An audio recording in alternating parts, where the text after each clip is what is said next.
आरहत वाङ्मय में कहा गया है, पढ़मं नाणं तओदया एवं चिट्ठई सब संजये अन्नाणी किंकाही किंवा नाहि इच्छेय पावगम। ज्ञान का बहुत महत्व है। ज्ञान एक पवित्र तत्व भी है। जो व्यक्ति अज्ञानी होता है वह कष्टापतित हो सकता है। अज्ञान स्वयं अपने आप में एक अनच्छी चीज है, यानी अच्छी चीज नहीं है। संस्कृत में कहा गया है, अज्ञानम खलु कष्टम क्रोधादिभ्योऽपि सर्व पापेभ्यः अर्थम हित महितं वा न वेत्ति येनावृतो लोकः।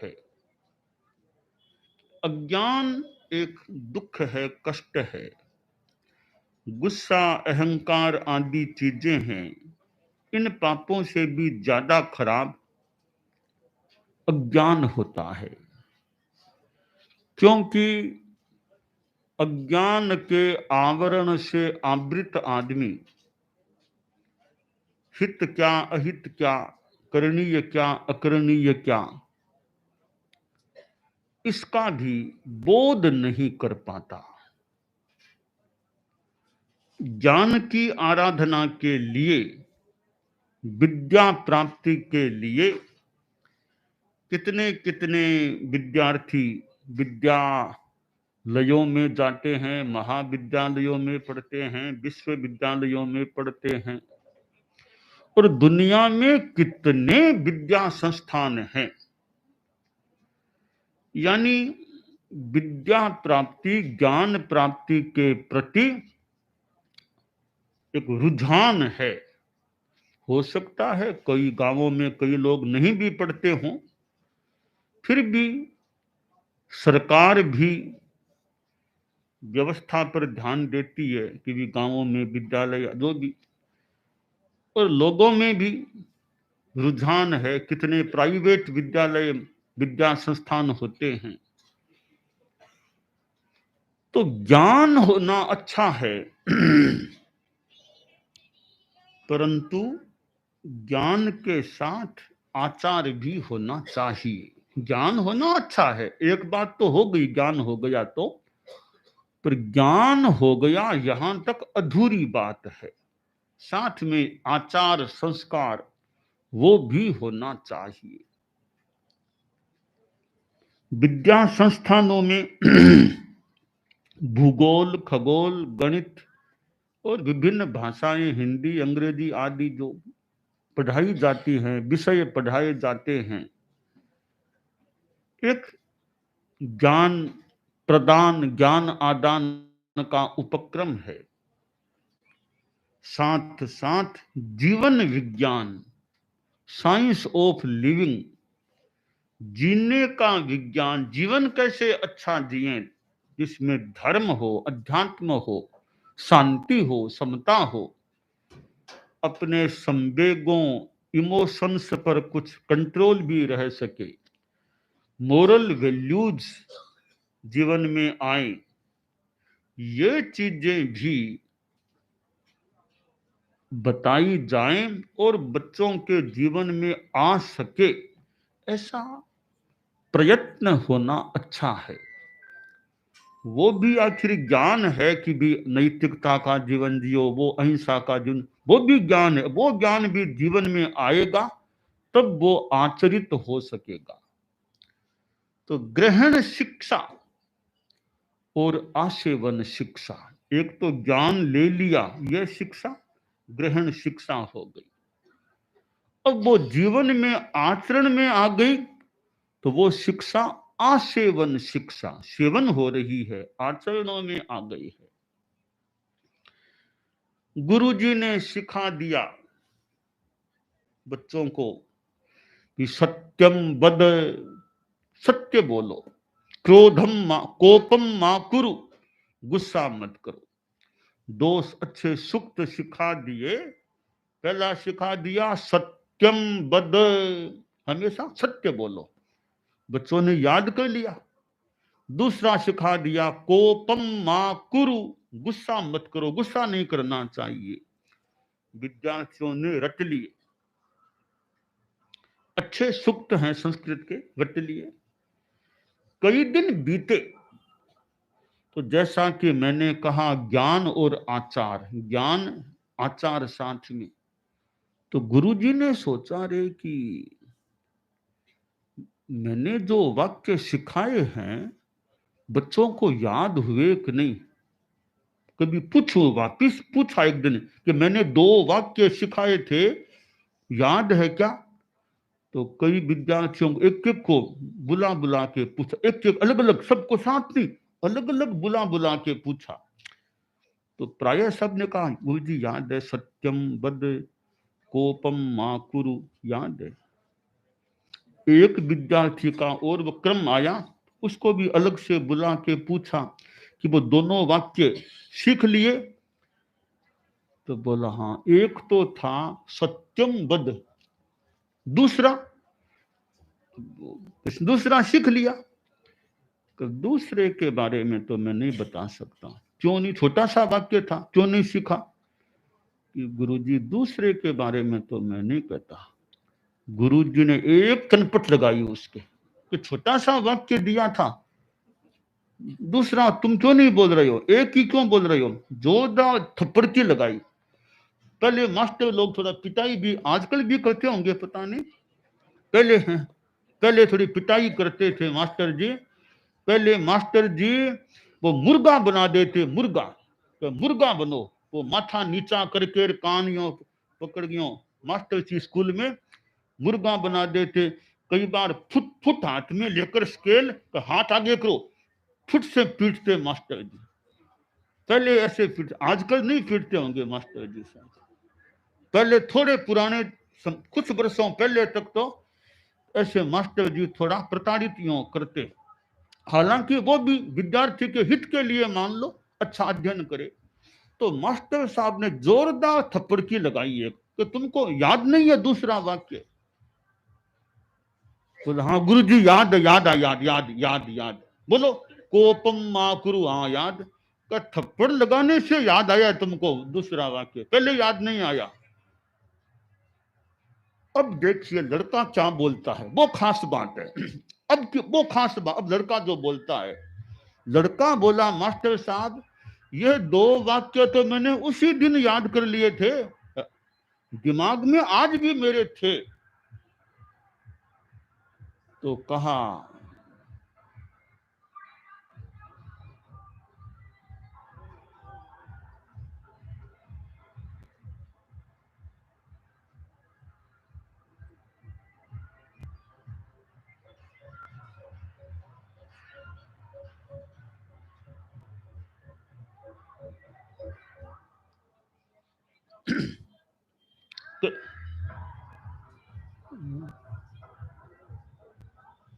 तो दिमाग में थे तो दोनों एक ही क्यों, दोनों क्यों नहीं बोले?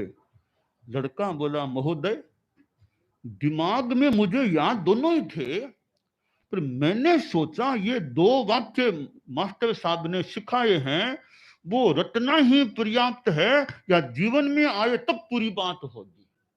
तो पिछले दिनों में मैंने ध्यान दिया कि आपने सिखाया सत्यम वद, तो मैंने याद ही नहीं किया, संकल्प कर लिया कि झूठ नहीं बोलना, सत्य जो बोलूं सो सत्य ही बोलना। इतने दिन हो गए मास्टर साहब, एक भी बार इन दिनों में यह वाक्य सीखने के बाद मैं झूठ कभी नहीं बोला। परंतु दूसरा जो वाक्य आपने सिखाया कोपम मा कुरु, गुस्सा मत करो, ये मेरे मन में संशय था कि कोई मेरे थप्पड़ की लगा दे तो मुझे गुस्सा आता है या नहीं, क्या पता। तो इन दिनों में किसी ने थप्पड़ की तो मेरे मारी नहीं, तो मेरे मन में शंका थी कोई थप्पड़ की मेरे लगाए तो मुझे गुस्सा आता है, यानी यह कभी परीक्षा होनी चाहिए।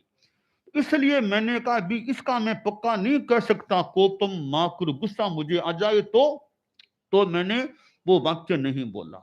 जब आपने थप्पड़ की मारी मास्टर साहब, मैंने देखा मुझे गुस्सा नहीं आया, तब मैंने सोचा हाँ, वो वाक्य भी मैंने भीतर से सीख लिया है, मेरे जीवन में आ गया है। तब मैंने कहा अब मुझे याद है। तो केवल दिमाग से याद तो करना कभी का हो गया, मेरे जीवन में आ गया, वो मैं बता रहा हूं। तो ज्ञान और आचार याद कर लेना, वो ज्ञान हो गया। अब वो आचरणों में आ जाए तो वो आसेवन शिक्षा, पक्का आचार हो गया। तो शिक्षा के दो भेद हो जाते हैं, ग्रहण शिक्षा और आसेवन शिक्षा। तो दिमाग से सीख ली, वो ग्रहण शिक्षा है।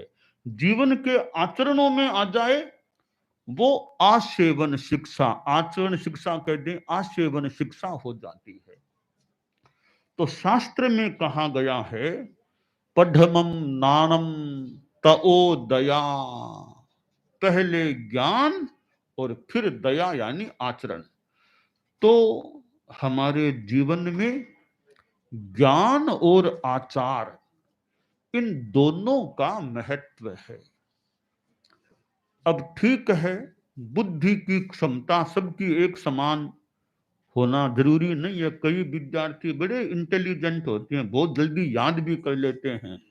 कई कई थोड़े मंद बुद्धि वाले भी विद्यार्थी हो सकते हैं। ये अपना अपना ज्ञानावरण या कर्म के क्षयोपम का स्तर होता है। तो वो तो एक अलग बात है, किसका कितना क्षयोपम है, क्षमता है। तो जितनी क्षमता है उसका आदमी अच्छा उपयोग करे, कि ज्ञान, वो अच्छी बातें सीखी, वो जीवन के आचरणों में आ जाए। पूरा ज्ञान हो गया, मान ले 50% काम तो हो गया, पर आचरण में आ जाएगा तब 100%, 100% काम हो जाएगा। तो दोनों जीवन में हो, ज्ञान और आचार, तो हमारा जीवन मानो इस संदर्भ में परिपूर्ण बन सकता है। अब वो जंगल में दो आदमी थे, एक तो अंधा था, दूसरा लंगड़ा था। दोनों ही जंगल में ही थे। जंगल में आकस्मिक रूप में दावानल, जंगल की आग लग गई। आग इधर आ रही थी, तो लंगड़े ने देख लिया भी आग तो आ रही है, फिर मैं तो चल नहीं सकता, लंगड़ा हूं, चलने की दिक्कत है। अंधे को भी लगा कि कोई उष्मा है, आग आ रही है। लंगड़ा बोला हाँ आग लग गई है। तो अंधा बोला भी मुझे तो दिखता नहीं, किधर जाऊं, क्या करूं, पैरों में ताकत है पर दिखता नहीं है। दोनों आसपास ही थे। दोनों ने बात की कि हम दोनों मिल जाएं, एक दूसरे के पूरक बन जाएं। तो पूरक कैसे बनो? तो लंगड़ा बोला तुम मुझे, अंधा तुम मुझे अपने कंधों पर बिठा लो, तो मैं तो रास्ता बताता रहूंगा, तुम दौड़ते जाना, यो हम जंगल को पार कर सकेंगे, सुरक्षित हो सकेंगे। तो ठीक है। तो अब अंधे आदमी ने लंगड़े को अपने कंधों पर बिठा लिया। बोझ तो हुआ, पर बचना भी तो था। बोझ लिया, और यूं जवान आदमी था तो कोई बहुत ज्यादा कठिन काम भी नहीं था। तो लंगड़ा अंधे के कंधों पर बैठ गया। अब लंगड़ा रास्ता बताता गया। आंखों का काम लंगड़े ने कर दिया, पैरों का काम अंधे ने किया। दोनों जंगल से बाहर आ गए और जलने से बच गए। अगर वो अंधा लंगड़े को नहीं बिठाता और लंगड़ा रास्ता नहीं बताता तो दोनों को ही खतरा था। तो दोनों मिल गए तो सुरक्षित हो गए। तो यह अंधा होना यानी ज्ञान का अभाव है, लंगड़ा होना यानी आचरण का अभाव। तो एक के पास आचरण की क्षमता थी, एक के पास ज्ञान की क्षमता थी, दोनों मिल गए तो काम हो गया। तो जैसे अंधा और लंगड़ा एक दूसरे के पूरक बन गए तो अपनी सुरक्षा कर सके, इसी प्रकार हमारे जीवन में यह ज्ञान की लाइट, ज्ञान का प्रकाश भी हो और यह आचरण के रूप में चलना भी हो। तो ज्ञान और आचार ये दोनों मिलते हैं, दोनों एक आदमी में हो जाते हैं तो उस आदमी का जीवन बहुत अच्छा बन जाता है, सुखी बन सकता है और आगे इस जीवन के बाद में भी वह अच्छी गति को, अच्छी स्थिति को प्राप्त हो सकता है। तो विद्यालयों, महाविद्यालयों, विश्वविद्यालयों में यह ज्ञानाराधना होती है तो साथ में आचार आराधना, चरित्र आराधना, संस्कार आराधना का क्रम भी चलता रहे और यह जीने की कला, जीवन विज्ञान जीने की कला भी अच्छा, अहिंसा, नैतिकता, संयम ऐसे तत्वों वाला जीवन जिए और कुछ योग ध्यान अध्यात्म रूप में जो है योग ध्यान उनका भी अभ्यास हो तो विद्यार्थियों का औरों का भी जीवन अच्छा बन सकता है। तो आज विद्या संस्थानों में हालांकि कुछ होता भी होगा, विद्या संस्थानों में आचरण की बात भी बताई जाती ही होगी, कुछ आशा की जा सकती है तो व्यवस्थित रूप में क्रम रहे। विद्यार्थियों में केवल अंक पाना, नंबर ज्यादा पाना वो ही लक्ष्य न रहे। केवल अंक नहीं, जैसे तैसे नकल करके कर करा के अंक पा लेना वो तो बढ़िया चीज नहीं है। अपने ज्ञान के आधार पर, योग्यता के आधार पर अंक मिलते हैं तो उनका उसका महत्व है। तो विद्यार्थियों का रुझान केवल नंबर पाना, केवल अंक पाना वो नहीं होकर के ज्ञान बढ़े, ज्ञान की मजबूती आए, साथ में आचरण की बात भी है तो वे विद्यार्थी अच्छे योग्य बन सकते हैं जो परिश्रम करते हैं, पढ़ते हैं और जिनके जीवन में सदाचार के संस्कार भी होते हैं।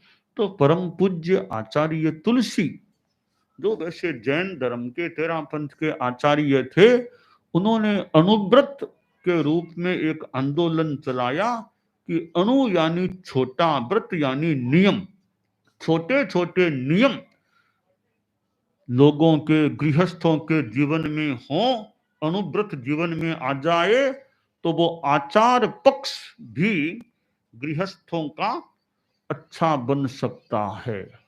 और परम पूज्य आचार्य महाप्रज्ञ जी हुए, उनका बहुत साहित्य भी है और वे जीवन विज्ञान प्रेक्षा ध्यान की बात तो ये योग ध्यान अध्यात्म के रूप में जीवन में रहें, जीवन अच्छा रहे। ये morality, non violence, de addiction, नैतिकता, अहिंसा और नशा मुक्ति, ये तत्व भी विद्यार्थियों के जीवन में आ जाएं, औरों के भी जीवन में आने चाहिए।